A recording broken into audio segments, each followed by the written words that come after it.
திராட்சப்பழத்தோட்ட ஊழியங்கள், கர்த்தரருளின ஊழியங்கள். திராட்சப்பழத்தோட்ட ஊழியங்கள், கர்த்தரருளின ஊழியங்கள். அவரில் நிலைத்திருந்து கனி கொடுப்போம், கர்த்தர் வாய்க்க செய்வார். அவரில் நிலைத்திருந்து கனி கொடுப்போம், கர்த்தர் வாய்க்க செய்வார். துதி உமக்கே, துதி உமக்கே, துதி உமக்கே என்றுமே என்றும். துதி உமக்கே, துதி உமக்கே, துதி உமக்கே என்றுமே என்றும். துதி உமக்கே என்றுமே என்றும். துதி உமக்கே என்றுமே. பிரியத்துக்குரியவர்களே, இயேசு கிறிஸ்துவின் இனிதான நாமத்தினாலே நாசரேத் திராட்சைப்பழத்தோட்ட ஊழியர்களின் சார்பாக, நமது அடைக்கலான் குருவி இல்லத்தின் சார்பாக அனைத்து தேவனுடைய பிள்ளைகளுக்கும் எங்களுடைய இனிய கிறிஸ்மஸ் வாழ்த்துதலை தெரிவித்துக் கொள்கிறோம். A Merry Christmas wishes to all of you. இயேசு ராஜா வந்து விட்டார். இயேசு ராஜா பிறந்து விட்டார். ராஜாதி ராஜன் பிறந்து விட்டார். இனி எதற்கு நான் கலங்க வேண்டுங்கிற அவசியம் இல்லை. வியாதியே உன் கூர் எங்கே, பிசாசே உன் பலன் எங்கே, செய்வினையே உடைய ஆட்டம் எங்கே, எல்லாம் முடிந்து விட்டது. இயேசு ராஜா வந்து விட்டார் என்ற உடனே பிசாசுகள் ஓடிவிட்டன. பாருங்கள், எவ்வளவு சந்தோஷமாக இருக்கிறது. நானும் எனது மனைவியும் ஒன்று சேர்ந்து ஊழியம் செய்ய ஆண்டவர் எங்களுக்கு உதவி செய்திருக்கிறார். இணைந்து உங்களுக்கு குடும்பமாக ஆண்டவர் இயேசுவின் நாமத்தில் மறுபடியும் கிறிஸ்துமஸ் வாழ்த்துதலை தெரிவித்துக் கொள்கிறோம். பண்டிகையின் சந்தோஷம் உங்கள் இல்லத்திலும் உங்கள் உள்ளத்திலும் நிரம்பி வழிவதாக என்று வாழ்த்துகிறோம். Merry Christmas to all of you. Thank you very much. Amen.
கோமகனும் தொட்டினிலே ஆரிரோ ஆரிரோ ஆரிராரோ ஆராரோ ஆராரோ ஆரிராரோ பாலானே தூங்கு தூங்கு பாலானே வெத்தலையில் பிறந்தவரை போற்றி குதி மனமே இன்னும் வெத்தலையில் பிறந்தவரை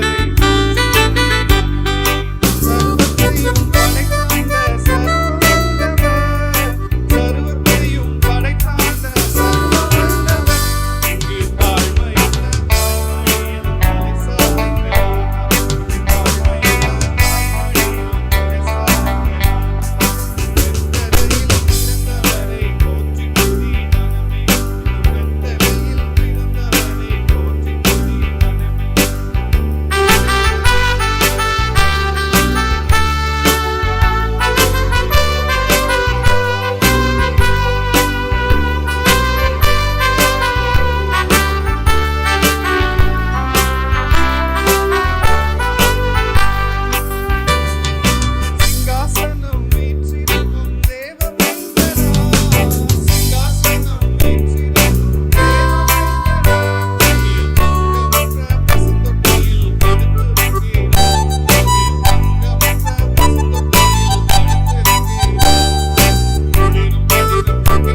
இன்றைக்கு பிறந்தார்.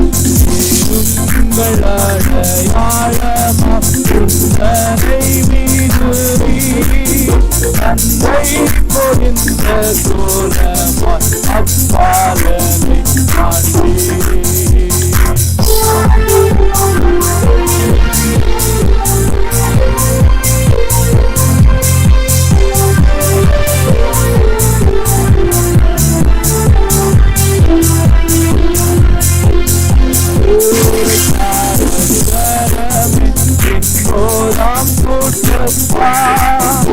அத்தூதரோடு தோன்றிய கர்த்தாவை போற்றினார்.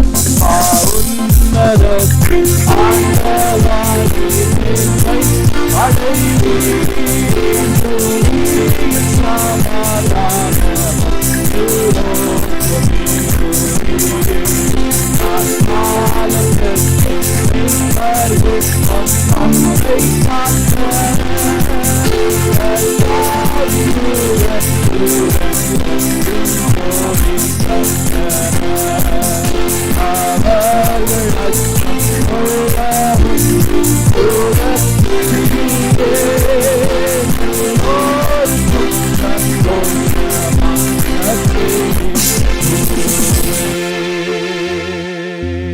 ஹல்லேலூயா. ஆண்டவர் பிறந்த செய்தி எல்லாருக்கும் நற்செய்தி. ஹல்லேலூயா. மிகுந்த சந்தோஷத்தை உண்டாக்குகிற செய்தி. அதை அறிந்து கொண்ட நாம் பாக்கியவான்கள். ஹல்லேலூயா. ஆமென். ஹல்லேலூயா. இன்னொரு பாடல். ஸ்தோத்திரம் செய்வேனே இரட்சகனை, ஸ்தோத்திரம் செய்வேனே. பாத்திரமாக்கையை மாத்திரம் கருணை வைத்த பார்த்திபனை இதோ போத்திரனை என்றும் ஸ்தோத்திரம் செய்வேன். ஒரு பழைய பாடல், யாவரும் சேர்ந்து பாடும்.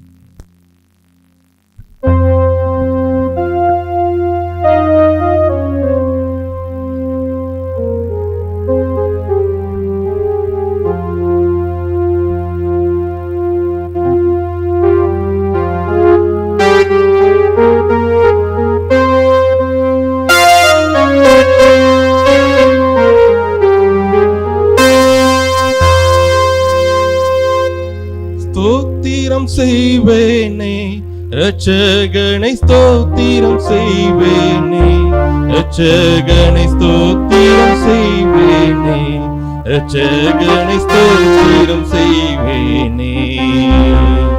பாத்திரமாக மாத்திரம் கருணை வைத்த பாத்திரமாக்க மாத்திரம் கருணை வைத்த பாத்திரனை கோத்திரனை ஸ்தோத்திரம் செய்வேனே இரட்சகனை, ஸ்தோத்திரம் செய்வேனே இரட்சகனை, ஸ்தோத்திரம் செய்வேனே இரட்சகனை, ஸ்தோத்திரம் செய்வேனே.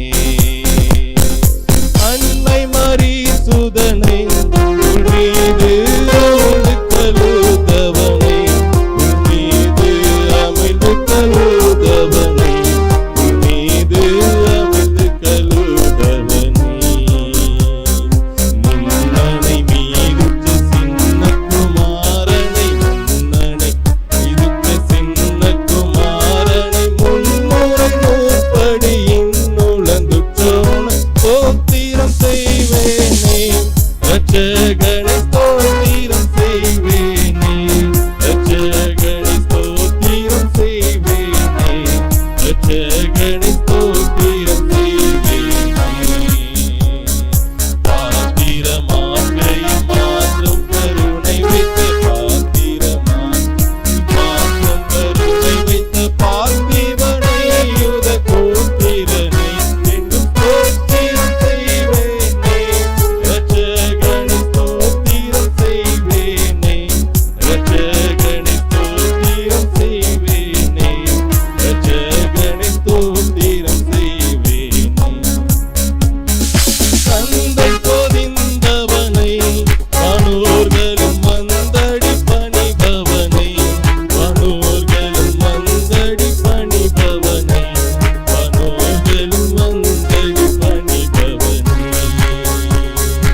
நமோ நமோ.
ஆராதிக்க வந்தோம், அன்பு கூற வந்தோம், யெகோவா தேவனையே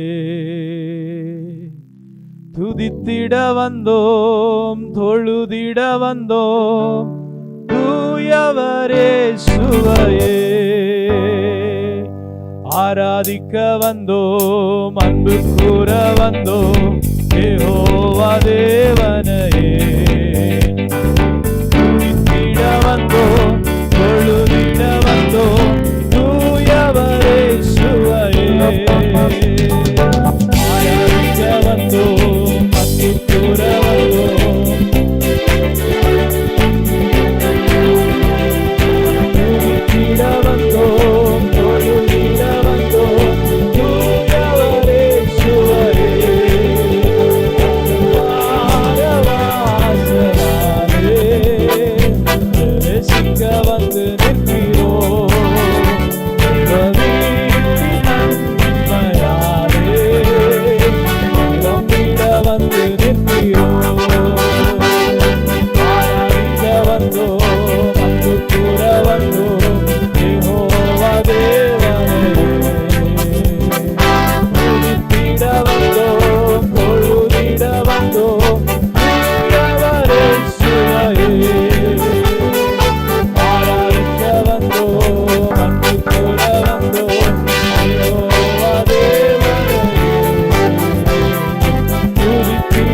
வந்தோம் தொழுதிட வந்தோம் தூயவரே சுவையே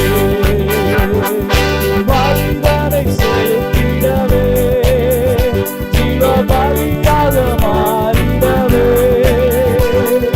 பலிதனை செலுத்திடவே ஜீவ பலியாக மாறிடவே பரலோகத்தின் இதயத்தை தந்தீரே ஸ்தோத்திரம் ஸ்தோத்திரமே பரலோகத்தின் இதயத்தை தந்தீரே ஸ்தோத்திரம் ஸ்தோத்திரமே ஆராதிக்க வந்தோம் அன்பு கூட வந்தோம் யெகோவா தேவனே துதித்திட வந்தோம் தொழுதிட வந்தோம் தூயவரே சுவையே ஆராதிக்க வந்தோம் அன்பு கூற வந்தோம் யெகோவா தேவனே துதித்திட வந்தோம் தொழுதிட வந்தோம் தூயவரே சுவையே கூற வந்தோம் யெகோவா தேவனே துதித்திட வந்தோம் தூயவரே சுவையே உங்க ஆவிய அனுப்புங்க என்ன உயிரடைய பண்ணுங்க உலர்ந்த எலும்புகள் இந்த நாளில் உயிரடைய வேண்டுமே உங்க ஆவிய அனுப்புங்க என்ன உயிரடைய பண்ணுங்க உலர்ந்த எலும்புகள் இந்த நாளில் உயிரடைய வேண்டுமே உயிரடைய வேண்டுமே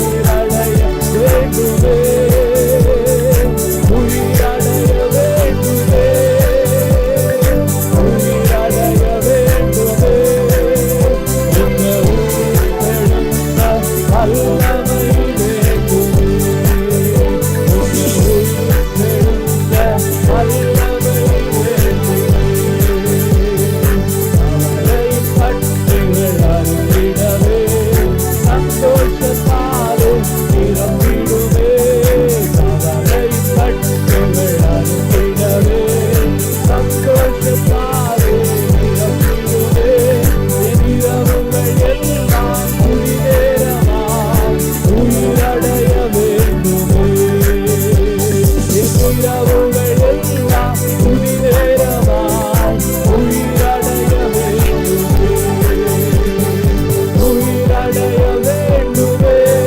சொல்லுவோமா உயிரடைய வேண்டுமே உயிரடைய வேண்டுமே உயிரடைய வேண்டுமே இந்த உயிரெழுந்த வல்லமை வேண்டுமே உங்க வல்லமை வேண்டுமே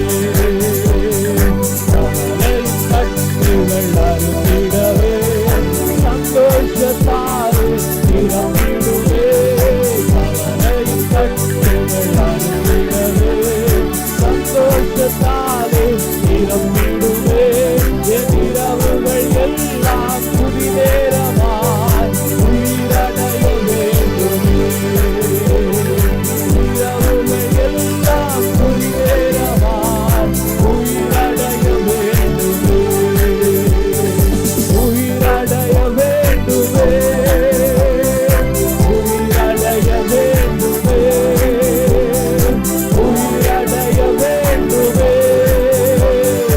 உயிரடைய வேண்டுமே இந்த உயிரெழுந்த வல்லமை வேண்டுமே இந்த உயிரெழுந்த வல்லமை வேண்டுமே வல்லமை உண்டே உண்டே அற்புத வல்லமை இயேசுவே ரத்தத்தால் வல்லமை உண்டே உண்டே அற்புத வல்லமை ஆட்டுக்கொள் ரத்தத்தினால் வல்லமை உண்டே உண்டே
வரும்போது குறைவுகள் மாறுமே.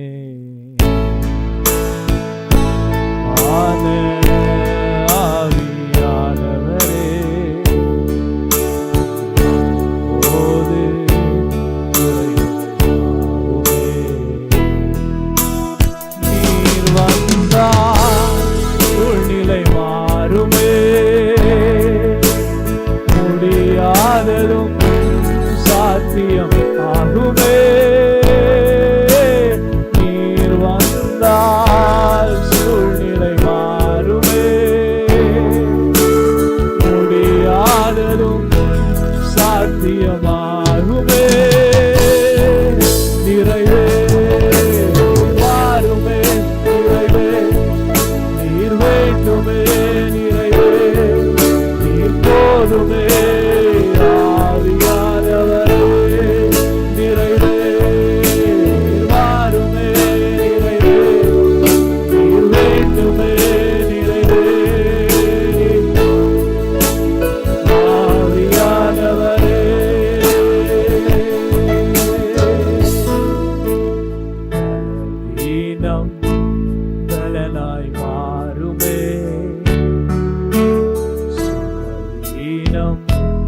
சுகமாய் மாறுமே.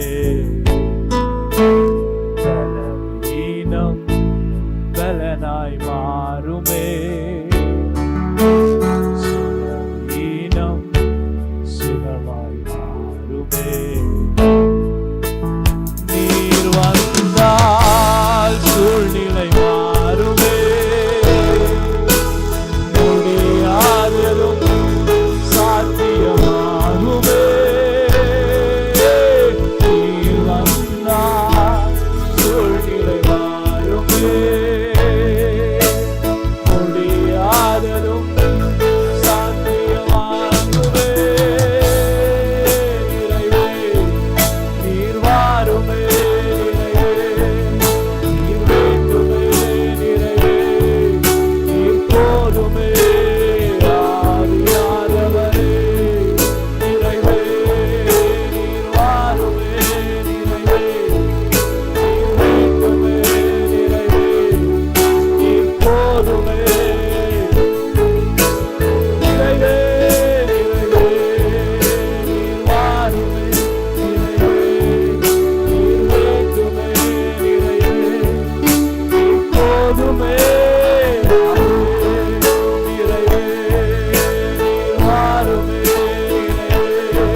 தேவதூதன் வந்து சொல்லுகிறார்,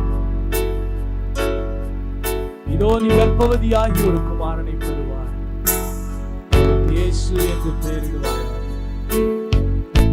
மரியாள் கேட்கிறார்கள், அது எப்படி ஆகும்? அது எப்படி ஆகும்? தேவதூதன் சொன்னார், பரிசுத்த ஆவி உன்மேல் வருவார், உன்னதமானவருடைய பலன் உன்மேல் நிழலிடும். ஒருவேளை உங்க வாழ்க்கையில இது எப்படி ஆகும் என்கிற கேள்வியோடு நீங்கள் உட்கார்ந்திருப்பீர்களானா? வாழ்க்கையிலே ஒரு மாற்றம் எப்படி ஆகும்? ஒரு உயர்வு எப்படி ஆகும்? இந்த சுகம் எப்படி ஆகும்? ஒரு சமாதானம் எப்படி ஆகும்?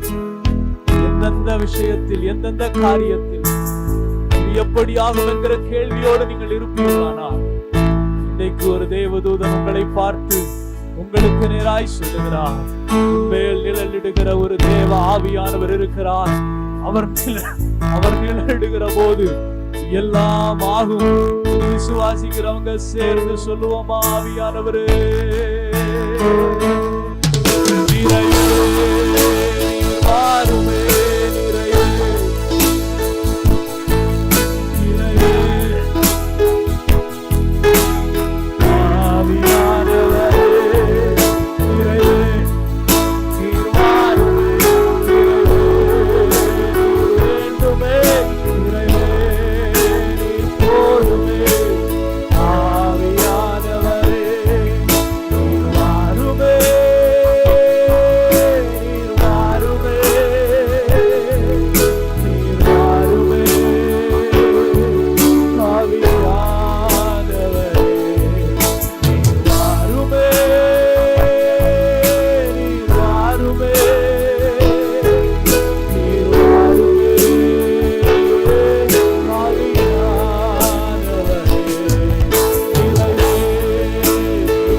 நிறைவே வேண்டுமே நிறைவே போதுமே ஆவியானவரே நிறைவே வாருமே நிறைவே வேண்டுமே நிறைவே போதுமே ஆவியானவரே வாருமே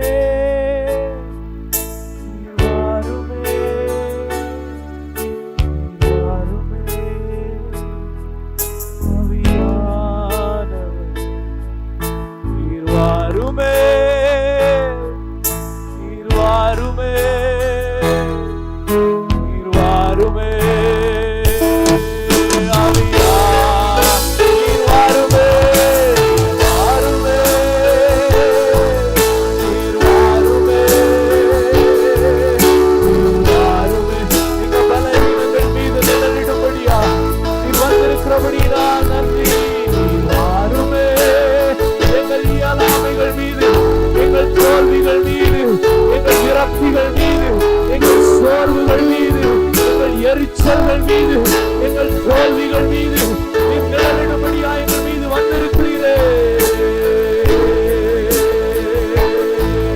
நிறைவே நீர் வாருமே, நிறைவே நீர் வேண்டுமே, நிறைவே நீர் போதுமே ஆவியானவரே. நிறைவே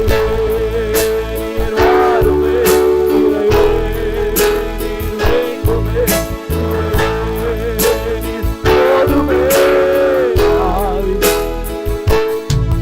நிறைவே வாருமே நிறைவே நீர் வேண்டுமே நிறைவே நீர் போதுமே ஆவியானவரே.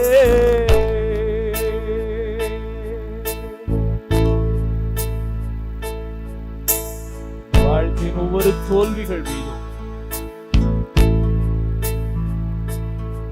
எப்படியாகும் என்று நாங்கள் கேட்கிற ஒவ்வொரு கேள்விகள் மேலாகவும் நிழலிடுகிறபடியினால் நமக்கு நாங்கள் நன்றி செலுத்துகிறோம். எங்கள் மேல் நிழலிடுகிறபடியினால் நாங்கள் உயர்த்துகிறோம். ஆண்டவரே நமக்கே துதிகன மகிமை செலுத்துகிறோம்.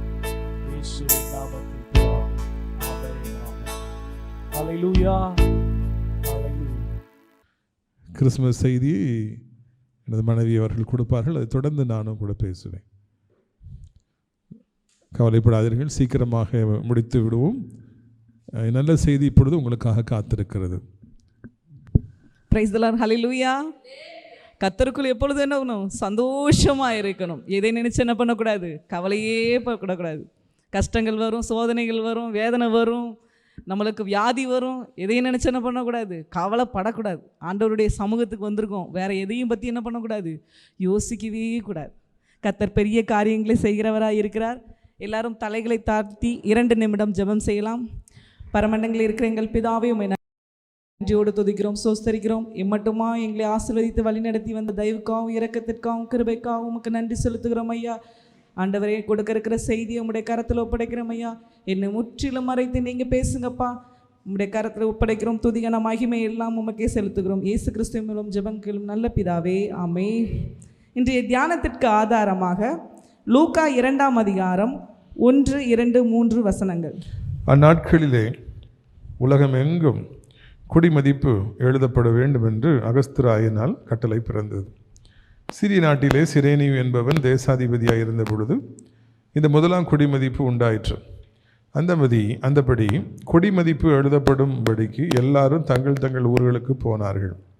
அந்த நாட்களில் என்ன பண்ணுறாங்க அப்படின்னா, குடிமதிப்பு எழுதுறதுக்காக என்ன பண்ணுறாங்க, அங்கே கட்டளை பிறப்பிக்கப்படுது. அதனால் எல்லாரும் என்ன பண்ணுறாங்க, தங்கள் தங்கள் ஊர்களுக்கு என்ன பண்ணுறாங்க, செல்கிறாங்க. இப்போது நம்மளுக்கு ஒரு கட்டளை கொடுக்குறாங்க, கவர்மெண்ட்லேருந்து ஒரு அனௌன்ஸ்மெண்ட் கொடுக்குறாங்க, ஹெல்மெட் போடணும், சீட் பெல்ட் போடணுங்காங்க. போடுறோமா? வாய்ப்பே இல்லை. நீங்கள் என்ன சொல்கிறது, நான் என்ன கேட்குறது அப்படிங்கிற காலங்கள் மாறி போயிடுச்சு. அப்படி இருக்கவே இருக்கக்கூடாது. கீழ்ப்படிதல் என்பது என்னது? கிறிஸ்தவ பிள்ளைகளுக்கு ரொம்ப முக்கியமான காரியம்.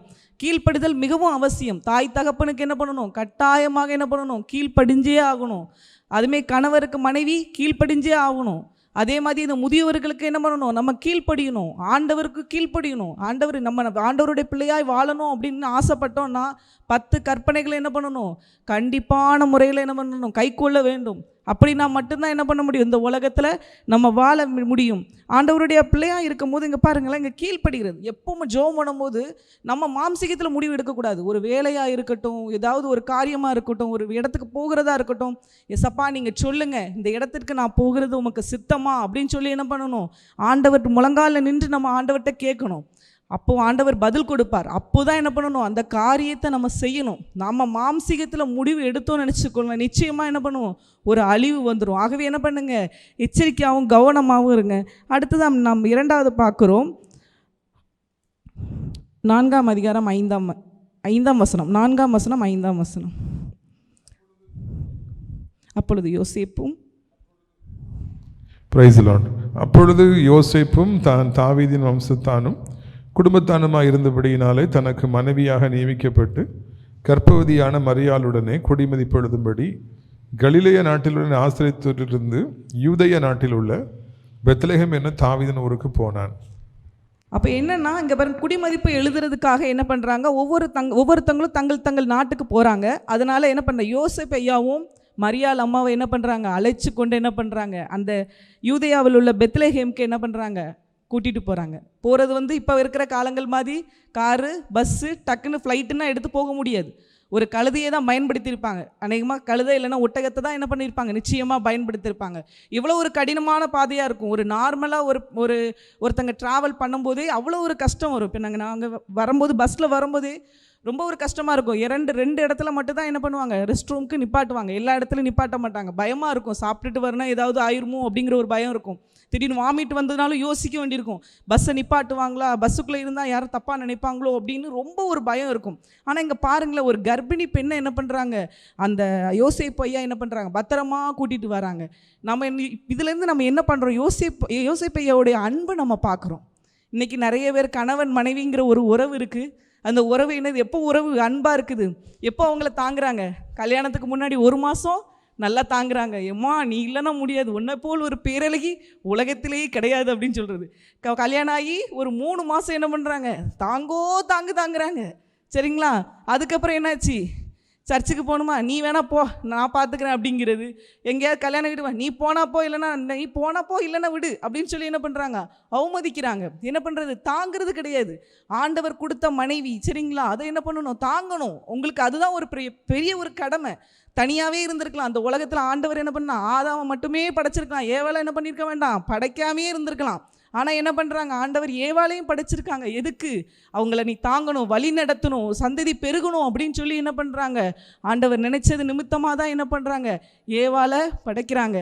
இங்கே இப்போ காலகட்டங்களில் என்னாச்சு, இதே மாதிரி ஒரு அனௌன்ஸ்மெண்ட் வருதுன்னு நினச்சிக்கோங்க. மக்கள் கணக்கு எடுக்கணும், நீ உன் மனைவியோட வரணும் அப்படின்னா, ஏதாவது அந்த அனௌன்ஸ்மெண்ட் வந்துச்சுன்னா என்ன பண்ணுவாங்க, கூட்டிகிட்டு போவாங்களா, இல்லைப்பா கார் இருக்குது, நீ டிரைவரை கூட்டிகிட்டு போ, நீ உனக்கு தானே நான் ஒரு 200 தரேன், இந்த பஸ்ஸை பிடிச்சி போயிரு அப்படின்னு சொல்லி என்ன பண்ணிடுறாங்க, அனுப்பிடுறாங்க. அப்படி என்ன பண்ணாதீங்க, செய்யாதீங்க. உங்களுக்கு இருக்கிற காலங்கள் என்ன பண்ணுங்கள், உங்களுக்கு கொடுத்துருக்கிற மனைவி, உங்களுக்கு கொடுத்துருக்க குடும்பத்தை என்ன பண்ணுங்கள், நிச்சயமாக தாங்க. இங்கேருந்து நாம் எதை பார்க்குறோம் அப்படின்னா, அவங்களுடைய அன்பை பார்க்குறோம். என்ன பண்ணுறாங்க, அந்த கணவன் என்ன பண்ணுறார், தன் மனைவியை என்ன பண்ணுறா, அவ்வளவு நேசித்த நிமித்தமாக என்ன பண்ணுறான், அவ்வளோ அழகாக கூட்டிகிட்டு போகிறாங்க.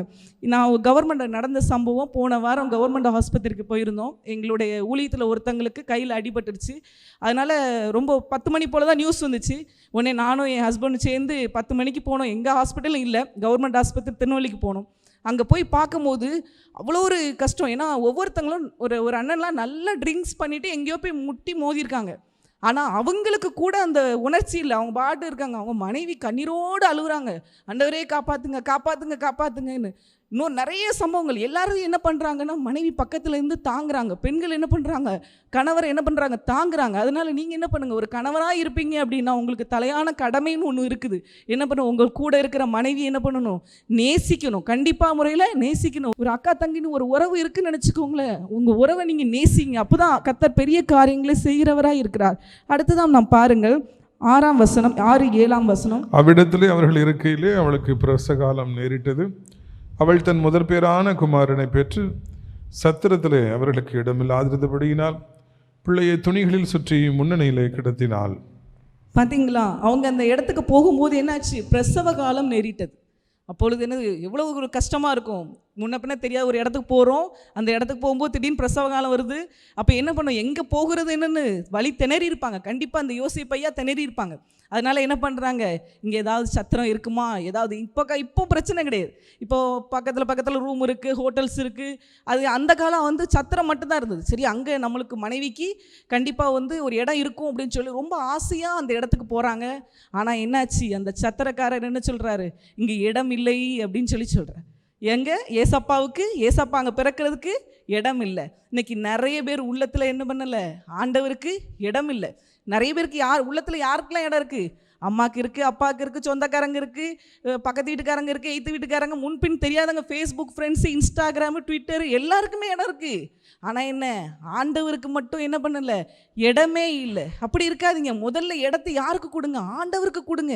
ஆண்டவர் வாசலில் நிற்கிறாரு. இப்போ அந்த சத்திரக்காரன் மட்டும் அந்த இடத்த மட்டும் அவங்களுக்கு கொடுத்துருந்தான்னு வச்சுக்கோங்களேன், இன்றைக்கி எல்லார் வீட்டிலும் குடில் இருக்குது பார்த்தீங்களா. குடிலுக்கு என்ன வச்சுருக்கோம், மாட்டு தொழுவத்துக்கு பதிலாக என்ன பண்ணியிருப்போம், அந்த சத்திரத்தை தான் வடிவமாக வச்சுருப்போம். அது ஒரு பெரிய ஒரு கின்னஸ் ரெக்கார்ட் மாதிரி ஆகிருக்கும். உலகம் ஃபுல்லாக என்ன பண்ணுவோம், மாட்டு தொழுவத்துக்கு பதிலாக சத்திரம் பயங்கர ஃபேமஸாக இருக்கும். ஆனால் என்ன ஆச்சுன்னா, அந்த சத்திரக்காரர் என்ன பண்ண, இடம் கொடுக்கல. அது ரொம்ப வேதனையான விஷயம். அடுத்ததாங்க பாருங்க, இன்னொன்று என்னென்னா, அந்த சத்திரக்காரருக்கு ஆண்டவருடைய அருமை தெரியல. தெரிஞ்சிருந்தது, இவர் இந்த ஆண்டவர் வந்து நம்மளை பாவங்களை மன்னிக்கிறதுக்கு தான் பிறந்திருக்காரு, நம்மளுக்கு நோய்களை தீர்க்கிறதுக்கு தான் பிறந்திருக்காரு, நமக்காக சிலுவையில் சுமக்கிறதுக்கு தான் வந்திருக்கிறாரு என்ன பண்ணல, அவங்களுக்கு தேவனுடைய அருமை தெரியலை. இன்றைக்கி நிறைய பேருக்கு என்ன பண்ணலை, ஆண்டவருடைய வேல்யூ தெரியறதே கிடையாது. எப்போ தெரியுது தெரியுமா, நல்ல கஷ்டம் வரும்போது, அடி மிதின்னு வரும்போது, பாடு வரும்போது, நோய் வரும்போது, வேதனை வரும்போது, அப்போ தான் என்னது, ஆண்டவருடைய அருமை தருது. ஐயோ அப்படின்னு சொல்லி என்ன பண்ணுறாங்க, ஆண்டவரை நோக்கி வராங்க. அப்படி இருக்காதீங்க. எப்போவுமே என்ன பண்ணுவாங்க, ஆண்டவரை துதிச்சுக்கிட்டே இருங்க. அப்படி துதிச்சுக்கிட்டே இருக்கும்போது என்ன பண்ணுவார், ஆண்டவர் நிச்சயம் உங்களுக்கு வெற்றி தருவார். அடுத்ததான் இங்கே பாருங்களேன், அங்கே வந்து என்ன ஆச்சு அப்படின்னா, அங்கே வந்து இடம் இல்லை, சத்திரத்தில் இடம் இல்லாதனால அதோட முடியலை. அவங்க என்ன பண்ணுறாங்க, பக்கத்தில் இருக்கிற ஒரு மாட்டு தொழுவத்தில் போய் என்ன பண்ணுறாங்க, குழந்தையை பெற்று நம்ம குழந்தையை முன்னணியில் கிடத்தினார்கள். இங்கே பார்க்குறோம், அவங்களுக்கு ஒரு இடத்துல இடம் இல்லை, சத்திரம். அவங்க நினச்சது என்னது, சத்திரம். ஆனால் அங்கே இடம் இல்லை, மாட்டு தொழுவத்தில் ஒரு இடம் கிடச்சிச்சு. அதுக்காக அந்த மேரியம்மா என்ன பண்ண, என் வயிற்றுக்குள்ள குழந்தை இருக்குது, நான் இந்த குழந்தைய என்ன பண்ணுவேன், பெத்தா சத்திரம் தான், இல்லைன்னா என்ன பெக்கவே மாட்டேன் அப்படின்னு சொல்லி என்ன சொல்லலை. அவங்க என்ன பண்ணாங்க, பரவாயில்ல இது இருந்தாலும் பரவாயில்ல அப்படின்னு சொல்லி என்ன பண்ணாங்க, அங்கே பெற்றுக்கிட்டாங்க. இன்றைக்கி நிறைய பேர் என்ன பண்ணுறாங்க, சர்ச்சுக்கு ட்ரெஸ் இருந்தால் தான் நான் சர்ச்சுக்கு போவேன், புது சேலை இல்லைன்னு நினச்சிக்கோங்களேன், நான் சர்ச்சுக்கு வர மாட்டேன். ஏன் ஸ்டேட்டஸ் என்ன ஆகுறது, புது செயின் வாங்கி தந்தால் என்னது சர்ச்சுக்கு, இல்லைன்னா சர்ச்சுக்கே வர மாட்டேன். எனக்கு இன்றைக்கி இவ்வளோ ரூபா தரணும், சர்ச்சுக்கு போகணுன்னா எனக்கு இவ்வளோ ரூபா தரணும், கார் வரணும், டிரைவர் வரணும், அப்படின்னா மட்டும்தான் சர்ச்சுக்கு போவேன், இல்லைன்னா போக மாட்டேன்னு சொல்லி எப்படி இருக்காங்க. அப்படி கிடையாது. எது இருக்கோ இல்லையோ என்ன பண்ணுங்க, சர்ச்சுக்கு நீங்கள் கண்டிப்பாக போங்க. நிறைய பேர் என்ன பண்ணுறாங்க, அவங்களுக்குள்ளே ஒரு தாழ்வு மனப்பான்மை, நம்ம வந்து சின்ன வீட்டில் இருக்கோம், நம்ம ஏழை, நம்ம ரொம்ப கஷ்டப்படுறோம் அப்படின்னு சொல்லி என்ன பண்ணுறாங்க, தாழ்வு மனப்பான்மையோடையே வாழ்கிறாங்க. ஆண்டவர் எங்கே பிறந்தார், மாட்டு தொழுவத்தில் தான் பிறந்தார். அவர் அதை நினச்சி என்ன பண்ணல, கவலைப்படல. நீங்கள் என்ன பண்ணக்கூடாது, கவலைப்படக்கூடாது. உங்களுக்கு சின்ன வீடாக இருக்கலாம், அதை நினச்சி சந்தோஷப்படுங்க. ஆண்டவரை இதை கொடுத்தீங்களே, இது கூட இல்லாமல் எத்தனையோ பேர் கஷ்டப்படுறாங்க, ஆனால் எனக்கு இந்த இடத்த கொடுத்தீங்களே அப்படின்னு சொல்லி என்ன பண்ணுங்க, ஒவ்வொரு நாளும் ஆண்டவருக்கு நீங்கள் நன்றி செலுத்திக்கிட்டே இருங்க. அப்படி நீங்கள் நன்றி செலுத்தும் போது ஆண்டவர் பார்ப்பார், என் பிள்ளைய பாரு, கொஞ்சோண்டு இடம் தான் கொடுத்துருக்கேன், இந்த பாரு இதில் ஒரு ஆள் கூட உட்கார முடியாது, இந்த இடத்த தான் கொடுத்துருக்கேன், ஆனால் இதை ஒரு ப்ரேயர் மீட்டிங் மாதிரி வச்சு ஒரு 4-5 பேரை வச்சு நடத்துகிறான், என் பிள்ளை ரொம்ப ஒரு உண்மை உத்தமமாக இருக்கிறான் அப்படின்னு சொல்லி என்ன பண்ணுறாரு, அவங்களுடைய செயலை பார்த்து ஆசீர்வதிச்சு என்ன பண்ணுற, பல மடங்கு நீ இந்த இடம் வேண்டாப்பா, உனக்கு நான் பெரிய ஒரு பங்களா தரேன், நீ அதில் வச்சு ஒரு பெரிய ஊழியத்தை நடத்து, நீ இன்னும் நிறைய பேருக்கு உதவி செய் அப்படின்னு சொல்லி என்ன பண்ணுவார், ஆண்டவர் உற்சாகமாக உங்களுக்கு தருகின்றவராக இருக்கிறார். கர்த்தர் இந்த செய்தியை ஆசீர்வதிப்பாராக. பிள்ளைகளே, உங்களை நான் இயேசுவின் நாமத்தில் மறுபடியும் நான் வாழ்த்துகிறேன். விட்ட இடத்திலிருந்து நான் தொடரும்படியாக நான் விரும்புகின்றேன். லூக்கா 2ஆம் அதிகாரம் 8ஆம் வசனத்தை பாருங்கள். அப்பொழுது அந்த நாட்டிலே மேய்ப்பர்கள் வயல்வெளியிலே தங்கி ராத்திரியிலே தங்கள் மந்தியை காத்து கொண்டிருந்தார்கள். ரொம்பவும் அண்டர் ப்ரிவிலேஜ்ட், ரொம்பவும் பாவமான ஆட்கள்.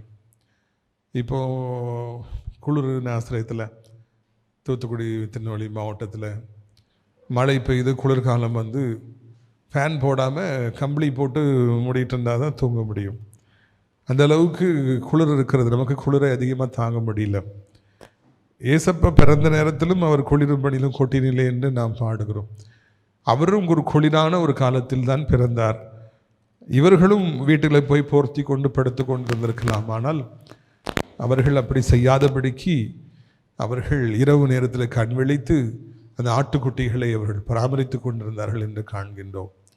வயிற்று பிழைப்பிற்காக அவர்கள் தங்கள் குடும்பத்தை விட்டு அந்த குளிரை பொருட்படுத்தாதபடி போர்த்தி கொண்டு அந்த ஆட்டுக்குட்டிகளுக்கு எதுவும் ஆபத்து வந்து விடுமோ, பொல்லாத மிருகங்கள் தூக்கி சென்று விடுமோ, மனிதர்கள் பிடித்து விடுவார்களோ, எதுவும் ஆபத்து வந்து விடுமோ என்று கண் விழித்து பாதுகாத்து கொண்டிருந்தார்கள் என்று இந்த இடத்துல நாம் வாசிக்கிறோம், கண்ணீர் வெடிக்கின்றோம். இன்றைக்கும் கூட எத்தனையோ பேர் தங்களுடைய சரீரத்தில் காணப்படுகிற வியாதிகளின் நிமித்தமாக தூங்க முடியாதபடி இரவெல்லாம் அவர்கள் வெளித்திருக்கிறாங்க. நான் ஒரு 2 வருடத்திற்கு இருக்கும்னு நினைக்கிறேன். முன்னகுட்டி சிஎம்சி ஹாஸ்பிட்டலில் கேன்சர் பிளாக்கில் ஒரு நாள் நான் அப்படியே நடந்து போன பொழுது அநேக ரூமில் சத்தம் போட்டு அழுகிற அந்த வாய்ஸ் கேட்டது. ஒரு ரூமில் நான் அப்படி பார்த்தேன், ஒரு வாலிப மகள் 20-25 வயது இருக்கும்.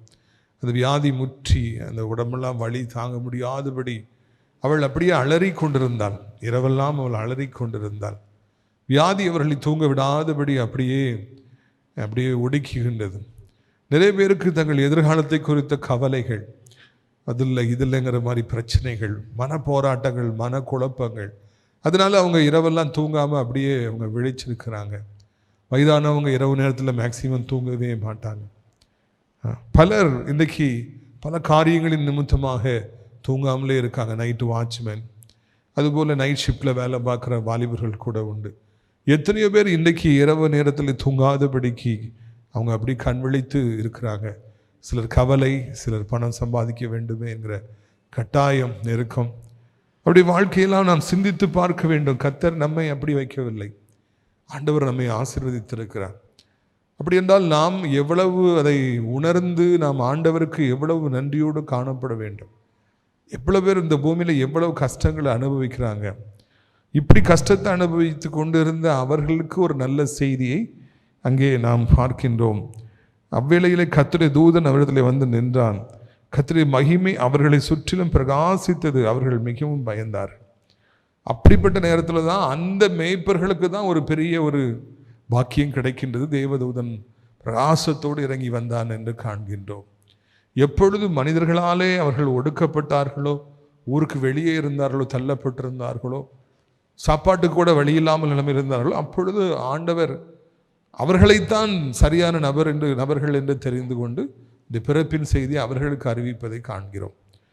நாமும் கூட நம்முடைய வாழ்க்கையில் அதிக நெருக்கத்தின் வழியாக நான் கடந்து போகிற பொழுதெல்லாம் ஆண்டவர் நம்மை கண்ணோக்கி பார்த்து நமக்கும் கூட இதுபோல யாருக்கும் கிடைக்காத பாக்கியங்களை, காட்சிகளை, தரிசனங்களை நம்முடைய வாழ்க்கையில் கூட நமக்கும் கூட தருவதற்கு அவர் உண்மை உடையவராக இருக்கிறார். யார் ரொம்ப கஷ்டப்பட்டாலோ,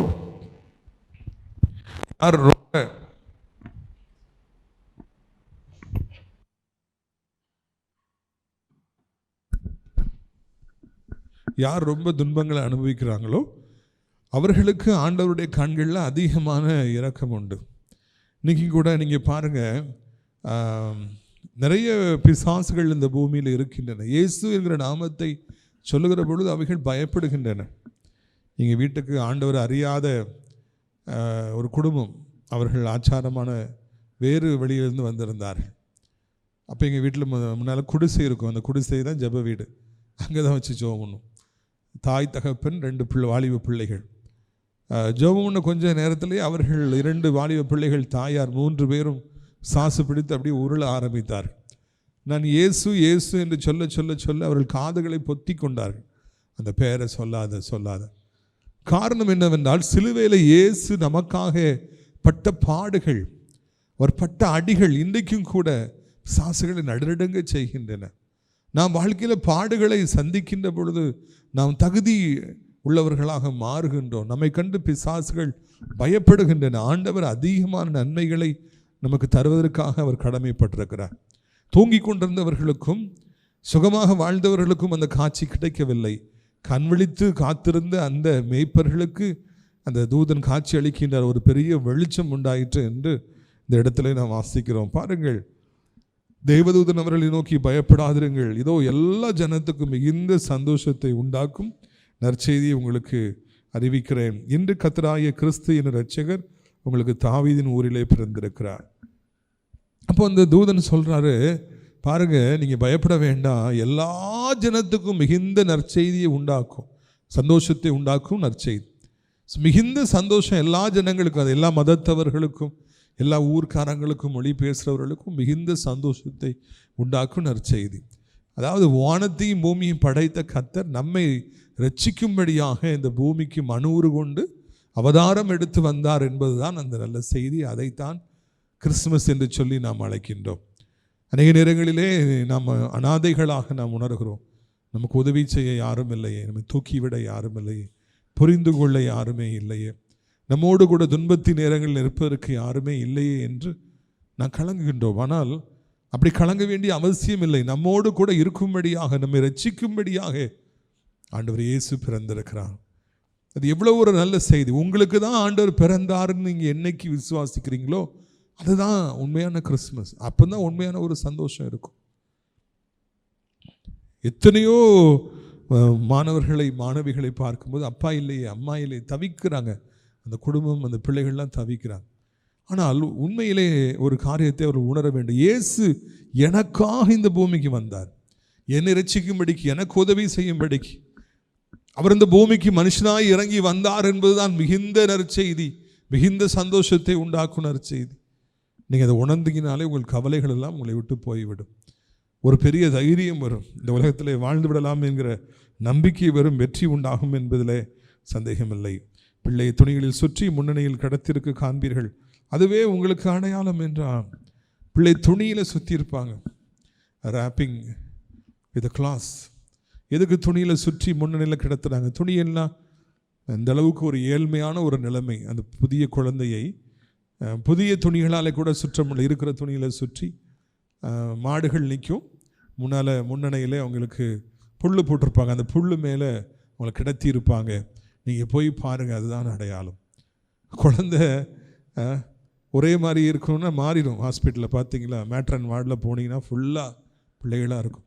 வேறு யாரையோ போய் பார்த்து இதுதான் மேசியான்னு நீங்கள் வணங்கி ஏமாந்துட வேண்டாம். ஒரு அடையாளம் சொல்கிறேன்னு சொல்லி கடவுள் எவ்வளோ அழகாக அவங்கள வழிநடத்துகிறார் பார்த்தீங்களா.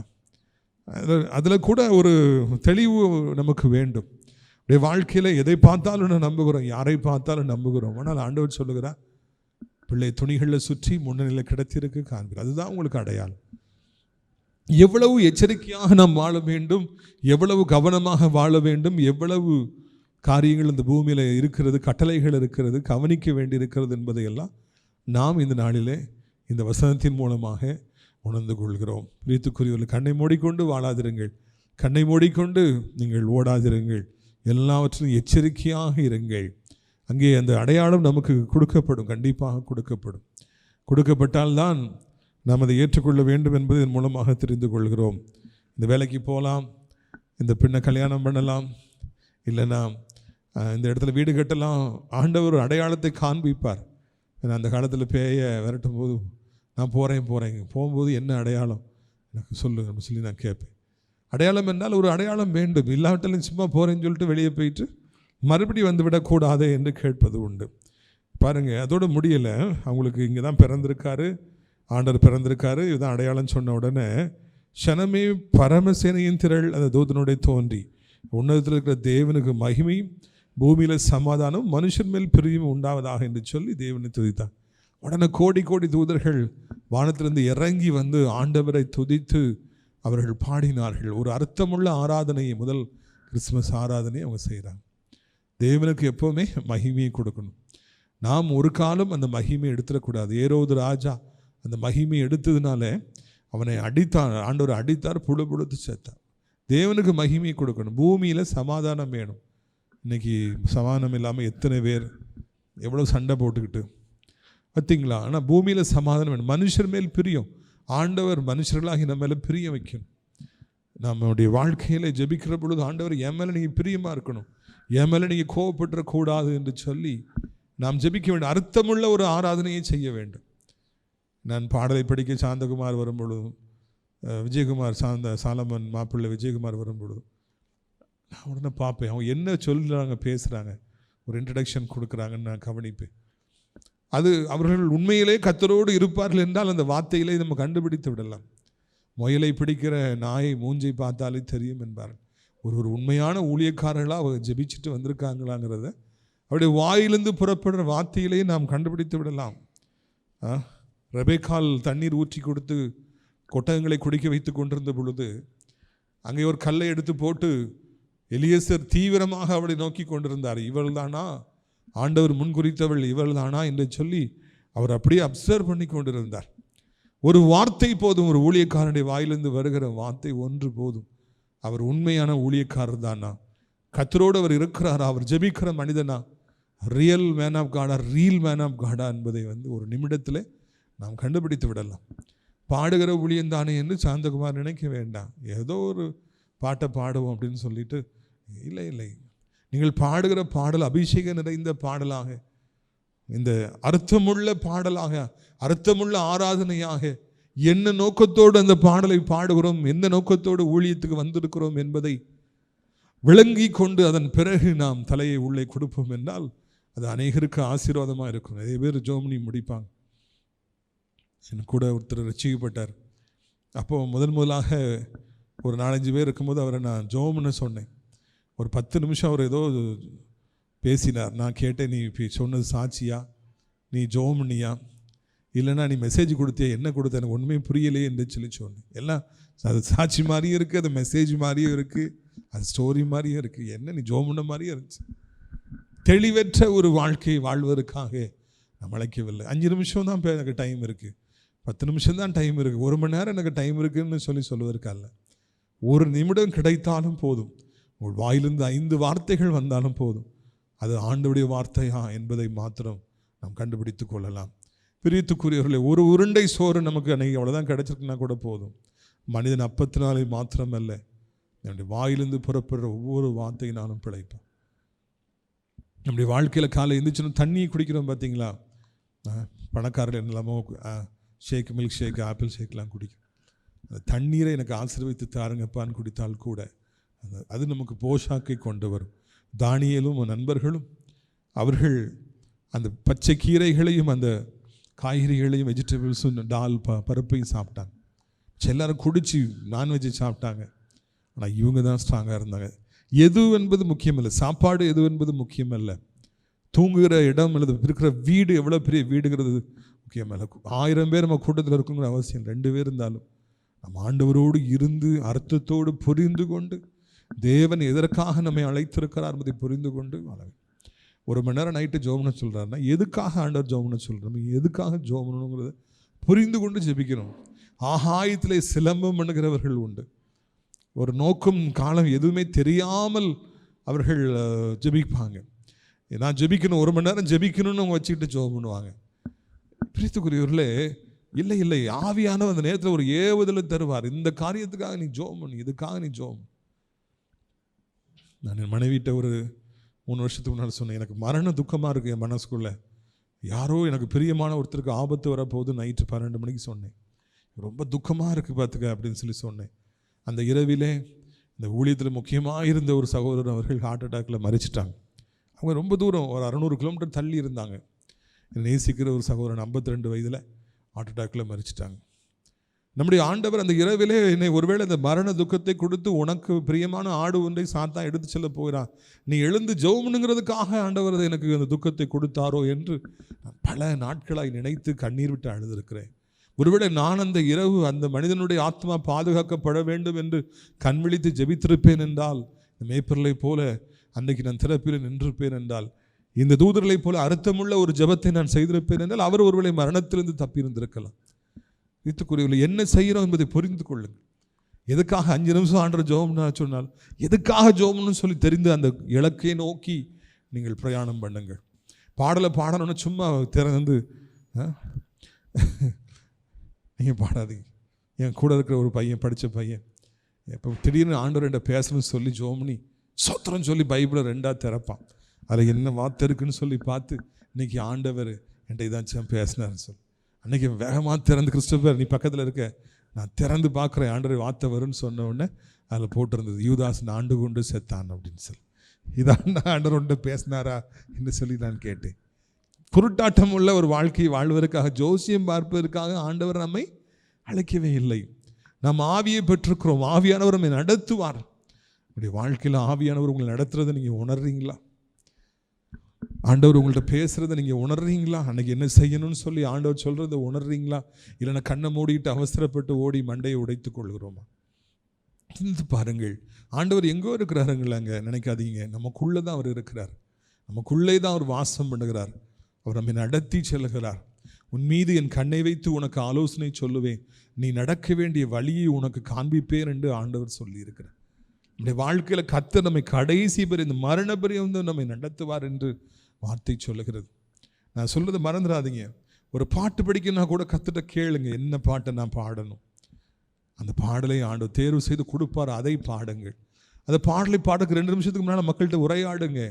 அந்த வார்த்தை அபிஷேகம் நிறைந்ததாக, யாரோ ஒருவரை தொடுவதாக, யாரோ ஒருவரை தேற்றுவதாக கண்டிப்பாக இருக்கும். ரீத்துக்குரியவர்களே, நீங்கள் ஜெபிக்கிறதா இருந்தீங்கன்னா ஆண்டோட தெளிவாக கேட்டுக்கிடுங்க. இன்னைக்கு என்ன காரியத்துக்காக நான் ஜெபிக்கணும், யாருக்காக நான் ஜெபிக்கணும்.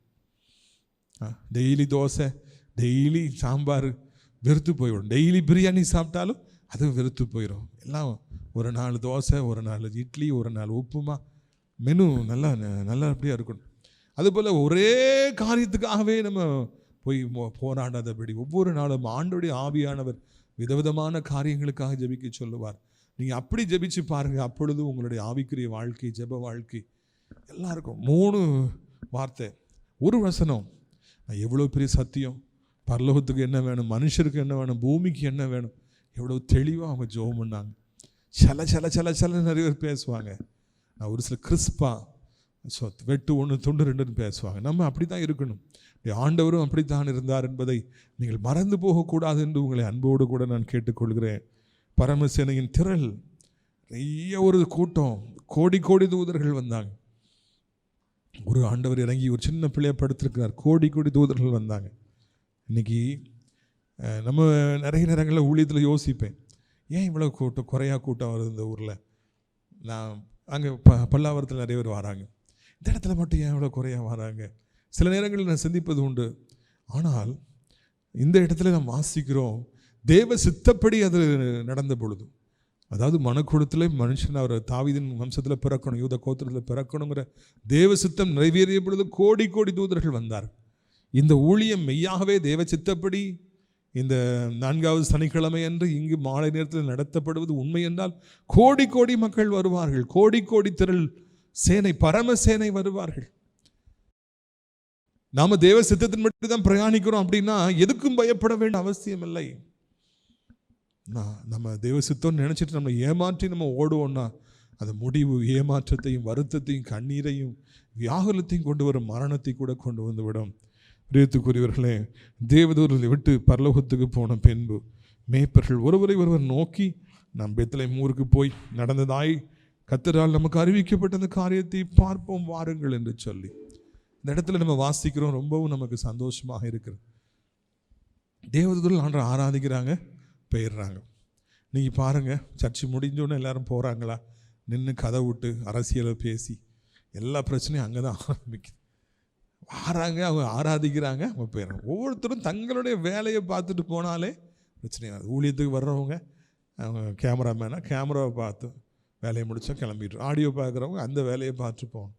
ஆனால் நான் ஊழியத்தில் சந்தித்தவர்கள் அந்த வேலையை ஓரத்தில் வச்சுட்டு என்ன நடக்கு, யார் வாரா, யார் போகிறான்னு கண்ணை உருட்டி அவங்களுடைய சர்வேலாம் பார்த்தா வெறுத்து போய்விட்டு, நம்மளை எதுக்காக ஆண்டவர் பயன்படுத்துகிறாரோ அதை செஞ்சுட்டு போயிட்டே இருப்போம். நமக்கு வேறு என்ன வேலை இருக்குங்க? அப்படிப்பட்டவர்களாக நாம் வாழணும். பக்கத்து வீட்டுக்கு யார் வாரா, யார் போகிறா, நிறைய பேர் கிறுக்கு பிடிக்கிறது, மண்டையை பிடிச்சி கொள்கிறாங்க.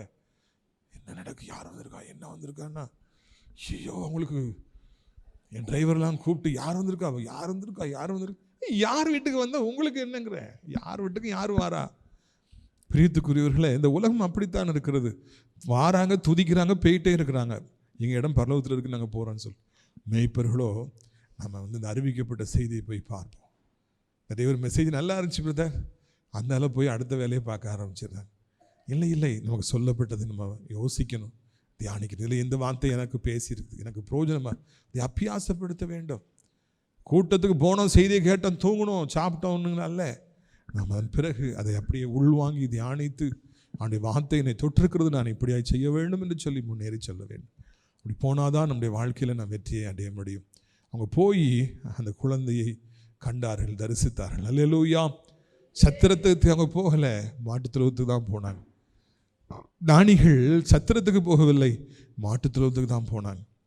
சத்திரம் இன்றைக்கு என் மனைவி சொன்னது போல சின்ன பிள்ளைகளால் குடிலாக வைக்கப்படவில்லை, மாட்டுத் தொழுவத்தில் தான் மாடுகள் எட்டி பார்ப்பது போல தான் இருக்கிறது. நாம் இயேசுவை ஏற்றுக்கொள்வோம் என்று, அவருக்கு இடம் கொடுப்போம் என்றால் நம்மை தேடி மேய்ப்பர்கள் வருவார்கள். ஊழியம் செய்கிறவங்க வருவாங்க, பாஸ்டர்ஸாக இருக்கிறவங்க, பிஸ்னஸ் மேன் வருவாங்க, சாஸ்திரிகள் மாதிரி, பணக்காரங்க வருவாங்க, ஏழைங்க வருவாங்க, பெரியவங்க வருவாங்க, சின்னவங்க வருவாங்க. கர்த்தர் உங்களை கனப்படுத்துவார். உங்களை கனப்படுத்துவதற்காகவே இந்த பூமிக்கு ஆண்டவர் இறங்கி வந்தார். சில நிமிடங்கள் ஜெபிக்கும்படியாக நான் விரும்புகிறேன். கண்களை மூடுவோம். அப்பா பிதாவே, இந்த நாளிலும் கூட அருமையான ஒரு சத்தியத்தை கேட்டோம். எங்கள் பரம தகப்பனே, அப்பா ஒவ்வொருவருக்கும் ஒவ்வொரு கடமை. மேய்ப்பர்களுக்கு அந்த செய்தி சொல்லப்பட்டது, அவங்க போய் ஏசப்பாவை பார்த்தாங்க, தூதர்கள் இறங்கி வந்தாங்க, ஆராதனை செஞ்சாங்க, அவங்க போயிட்டாங்க. அந்த முதல்ல வந்து அந்த தூதன், பிரதான தூதன் காப்ரியேல், அவர் அந்த செய்தியை அறிவிக்கிறார், அவருடைய வேலை. சாஸ்திரிகள் வந்து ஆண்டவரை பார்க்குறாங்க, தரிசிக்கிறாங்க, பணிந்து கொள்கிறாங்க, காணிக்கையில் கொடுக்குறாங்க, அது அவங்களுடைய வேலை. ஒவ்வொருவருக்கும் ஒவ்வொரு பணியை வைத்து, யோசேப்புக்கு மரியாதை சுமக்கிற வேலை, மரியாளுக்கு இயேசுவை எனப்பட்ட அந்த அவதாரத்தை சுமக்கிற வேலை. தகப்பனே, எங்களுக்கு என்ன பணியை வச்சிருக்கிறீரோ அதை மாத்திரம் செய்ய எங்களுக்கு உதவி செய்யுங்க. கர்த்தாவே, நாளிலும் கூட சத்தத்தை கேட்ட பிள்ளைகள் ஒவ்வொருவரையும் பலப்படுத்துங்க. மேய்ப்பர்களை போல சத்தத்தை கேட்ட பிறகு அது என்னென்னு போய் பார்ப்போம் என்கிற ஆண்டவரே ஒரு அனுபவத்தை எங்களுக்கு தாரும். கேட்டோம், போனோம், தூங்கணுங்கிற அந்த அனுபவமே இல்லாதபடி காத்துக்கொள்ளுங்க. விடுதலை கிடைக்காதா? என் பிள்ளைக்கு ஒரு அற்புதம் நடக்காதா? அதிசயம் நடக்காதா? கர்த்தர் மாற்ற மாட்டாரா என்று எத்தனையோ பேர் இந்த இடத்துல வந்து உட்கார்ந்துருக்காங்க. அவங்களை கைவிட மாட்டீங்க, அவருடைய எதிர்பார்ப்பை வீணாக போக விட மாட்டீங்கப்பா. நிச்சயமாக உங்களுக்கு அற்புதம் செய்வீங்க. பிள்ளைகளுக்கு நீங்கள் அற்புதம் செய்வீங்க. இந்த ராத்திரிலும் கூட அநேகர் தன்னுடைய பிள்ளைகளுக்காக பாரத்தோடு இருப்பதை கர்த்தர் எனக்கு தெரியப்படுத்துகிறது. பிள்ளைகளுக்காக தவிக்கிறாங்க. தகப்பனுடைய உள்ளம், தாயுடைய உள்ளம் தன் பிள்ளையை நினைத்தோடைய எதிர்காலத்தை நினைத்து துடிக்கின்றது. தேவரீர் அவர்களுக்கு ஒரு அற்புதத்தை செய்வீராக. பொறுப்புள்ள மேய்ப்பர்களை எங்களுக்கு தருவீர். கண்வழித்துங்களை பாதுகாக்கிற மேய்ப்பர்களை, ஊழியக்காரர்களை, தகப்பனை, தாயை, வழிகாட்டிகளை எங்களுக்கு தாரும். சரியான ஸ்டார், வழிகாட்டுகிற ஸ்டார் எங்களுக்கு தார். வியாதியே வேண்டாம், பிசாசு எங்கள் எல்லைக்குள்ளே வரக்கூடாது, வியாதி வரக்கூடாது, சாத்தா யுத்தங்களை செய்ய உள்ளே வரக்கூடாது. வேலி அடைப்பீராக. ஒரு பொழுதும் கர்த்தாவே ஆஸ்பத்திரிகள் நாங்கள் இருக்கிறோம், வந்திருக்கிறோம், வியாதி எங்கள் குடும்பத்தில் வியாதி, எங்களை அப்படி ஐசியூவில் எங்கள் வீட்டில் ஒருத்தர் வச்சுருக்கிறாங்க, நான் ஐசியூவில் இருக்கிறேன், எனக்கு ஆப்ரேஷன் செய்தியே வேண்டாயா. எல்லாற்றுக்கும் மேலாக கர்த்தர் எங்களுக்கு தர நினைக்கிற ஆசீர்வாதங்களை தடை செய்ய பிசாசுக்கு உரிமை கிடையாது. ஆண்டவர், நீ திறக்கிற வாசலை ஒருவரும் பூட்ட முடியாது. உன்னுடைய பிள்ளைகளுக்காக என்ன வாசலை நீ திறக்கிறீர், அதை யாரும் தடுக்க முடியாது, யாரும் தடுக்க முடியாது, யாரும் தடுக்க முடியாது. இயேசுவே மனமிறங்குவீராக, இயேசுவே மனமிறங்குவீராக. ஆண்டவர், வாசல்களை அடைக்கிற ஆவிகளை, ஆசீர்வாதங்களை தடை செய்கிற ஆவிகளை கடிந்து கொள்ளும். புறப்பட்டு போலாத சாத்தானே, நீ திறக்கிற வாசல்களுக்காய் சோத்திரம். இந்த கடைசியில் நம்முடைய பிள்ளைகளை பாதுகாத்து கொள்ளுங்க. நிறைய பேர் இங்கே வராங்க போகிறாங்க, அந்த டிராஃபிக் பயங்கரமாக இருக்குது. எந்த விபத்து நாசமோசம் வரக்கூடாது. ஹார்ட் அட்டாக், ஸ்ட்ரோக்கு, சடுதி மரணங்கள், சடுதி வியாதிகள் வரக்கூடாது. என் தகப்பன் விபத்துகள் வரக்கூடாது. பிள்ளைகளுடைய அப்பத்தை தனியை ஆசிரியத்து வியாதியை விளக்குங்க. கையின் பிரயாசங்களை கோடிய பெருக பண்ணுங்க. எவைகளை வாஞ்சித்து எதிர்பார்த்து காத்திருக்கிறார்களோ அந்த காரியங்கள் நடைபெற உதவி செய்யுங்க. தொடர்ந்து உடைய வல்லமையான கரம் எங்களை தாங்கட்டும். ஆண்டவரே, இந்த நல்ல பிரியாணியை விருந்து எங்களுக்கு ஆயத்தப்படுத்தி கொடுத்த சகோதரர் சாலமன், கண்மணி சாலமன் அவர்களுக்காக, ஆண்டவரே சகோதரர் மங்களராஜ் அவர்களுக்காக, சகோதரர் அலெக்ஸ் பெஞ்சமின் அவர்களுக்காக கோடி தோத்திரம். அப்பா, பிள்ளைகள் அனைவருக்கும் பிரியாணி விருந்து, கிறிஸ்மஸ் விருந்து கொடுத்துருக்குறாங்க. நீங்கள் அவர்களுக்கு கொடுப்பீங்க, குடும்பத்துக்கு கொடுப்பீங்க. நன்றி. சாப்பிட்டு வெள்ளடைந்து பத்திரமா வீடு போய் சேர உதவி செய்யுங்க. கரம் அடுத்த மாதம் நாங்கள் இங்கே வருகிற வரைக்கும் ஆண்டவரை தோத்திரம் ஐயா. ஆண்டவரை எல்லாரையும் பாதுகாத்து கொள்ளுங்க, வழி நடத்துங்க, பெரிய காரியங்களை செய்யுங்க. இயேசுவின் மூலம் ஜெபிக்கிறோம் எங்கள் நல்ல பிதாவே, ஆமென். என் ஆத்துமாவே கர்த்தரை சோத்திரி, என் முழு உள்ளமையுடைய பரிசுத்த நாமத்தை சோத்திரி. என் ஆத்துமாவே கர்த்தரை சோத்திரி, அவர் செய்த சகல பாவங்களை ஒரு பொழுதும் மறவார். கர்த்தராகிய இயேசு கிறிஸ்துவின் கிருபை, பிதாவாகிய தேவனுடைய அன்பும் பரிசுத்த அந்யோன்யமும் வராத பிரசன்னம் உங்கள் அனைவருடைய இன்றைக்கு சதா காலங்களிலும் நிலைத்திருப்பதாக. அல்லேலூயா, அல்லேலூயா, அல்லேலூயா. கர்த்தர் உங்களை ஆசீர்வதிப்பாராக, ஆசீர்வதிப்பாராக. இப்பொழுது ஒரு 2 நிமிடம் பொறுத்துக் கொள்ளுங்கள். அதன் பிறகு நீங்கள் ஜெபிக்க வரலாம். உங்களுக்காக நல்ல சிறப்பான கிறிஸ்துமஸ் பிரியாணி விருந்து சகோதரர் கண்மணி சாலமன் மற்றும் சகோதரர் மங்களராஜ் அவர்கள் ஆயத்தமாக இருக்கிறார்கள். பெற்று செல்லும்படியாக அன்போடு கேட்டுக்கொள்கிறோம்.